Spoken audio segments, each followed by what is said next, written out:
তোমরা কতটা বিশ্বাস করবে জানি না, তোমার বাচ্চাকে যদি এরম একটা খাবার বানিয়ে দাও, দেখবে তোমার বাচ্চা অনায়াসে খাবারটা শেষ করে ফেলেছে, তুমি নিজেও বুঝতে পারবে না। একদম ঘরে থাকা কিছু উপকরণ দিয়ে হেলদি এবং টেস্টি একটা আজকে রেসিপি শেয়ার করব। যাদের বাড়িতে আমার ইনুর মতো ছোট্ট বেবি রয়েছে তাদের জন্য এটা অনেক হেল্পফুল হবে।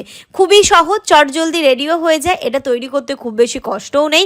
এবং তুমি যদি মনে করো 10 মিনিটে খাবারটা রেডি করবে, লিটারালি 10 মিনিটে খাবারটা রেডি হয়ে যাবে। তাহলে চলো তোমাদেরকে দেখাই কিভাবে করলাম। দেখলে আমি অল্প একটু চিড়ে ভিজিয়ে রেখেছিলাম আর আলুটাও সেদ্ধ করে নিয়েছিলাম। এখানে আলুটাকে ভালো করে ম্যাশ করে দিলাম, একটু গাজর গ্রেট করে দিলাম আর দিয়ে দিলাম ভিজিয়ে রাখা চিড়েটা, দিয়ে সমস্ত ইনগ্রেডিয়েন্টস গুলো ভালো করে মাখিয়ে নিলাম। দিয়ে দিলাম অল্প পরিমাণে লবণ, অল্প একটু জিরে গুঁড়ো, চাইলে তোমরা হলুদ দিতে পারো, বাট আমি হলুদ দিইনি। আর এর মধ্যে দিয়ে দিয়েছি আমি ইনুর জন্য যেটা তৈরি করে রাখি ড্রাই ফ্রুটস এর পাউডার, সেটাও অ্যাড করে নিয়েছি। ব্যাস, এবার এইগুলো দিয়ে বেশ ভালো করে আমি পুরো ইনগ্রিডিয়েন্টস দিয়ে মাখিয়ে নিলাম। তারপরে এখানটাকে গোল গোল করে যে যেমন ভাবে শেপে দিতে দেবে সেরকম ভাবেই গোল গোল দিতে পারো, লম্বা লম্বাও দিতে পারো। তো আমি একটুখানি আমার বাচ্চাকে অন্যরকম দিলাম, যাতে ওরও একটু খেতে বেশ ভালো লাগবে এবং দেখে মনে হবে যে না, মাম্মা আজকে অন্য কিছু বানিয়ে দিয়েছে। আর ইনুর খাবার তো আমি ঘিয়ে বা বাটারেই করি সব সময়।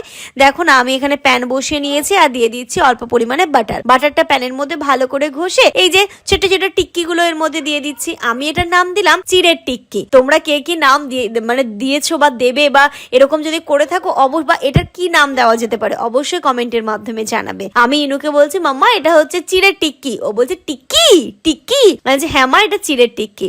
দেখো ভালো করে উল্টে পাল্টে নেব, ব্যাস নামিয়ে নেব। খেতেও কিন্তু খুব টেস্টি হয়েছিল, মানে বাচ্চা কি আমারই খেতে এত ভালো লেগেছিল কি বলবো। ইনু বলছে মাম্মা ওয়াও টিক্কি, আর মেয়ে আমার এখন তো ওয়াও বলতে শিখেছে, ছোট্ট ছোট্ট করে কথাগুলো বলতে শিখেছে। মাশাআল্লাহ, কি যে ভালো লাগে ওর মুখে ছোট্ট ছোট্ট কথাগুলো শুনতে। এবার দেখো চিড়ের টিক্কি গুলো আমি তুলে নিচ্ছি। এটা তোমরা সুজিরও করে দিতে পারো, হ্যাঁ যে যেরকম ভাবে করতে পারো। ইনুকে দিয়েছি, খাওয়ার পরে দেখো ওর কি আনন্দ, বলছে মাম্মা ওয়াও ওয়াও, যেহেতু বলতে পারে ওয়াও, আর বলে টেস্টি। খাওয়ার পরে দেখো শুধু ওর হাততালি।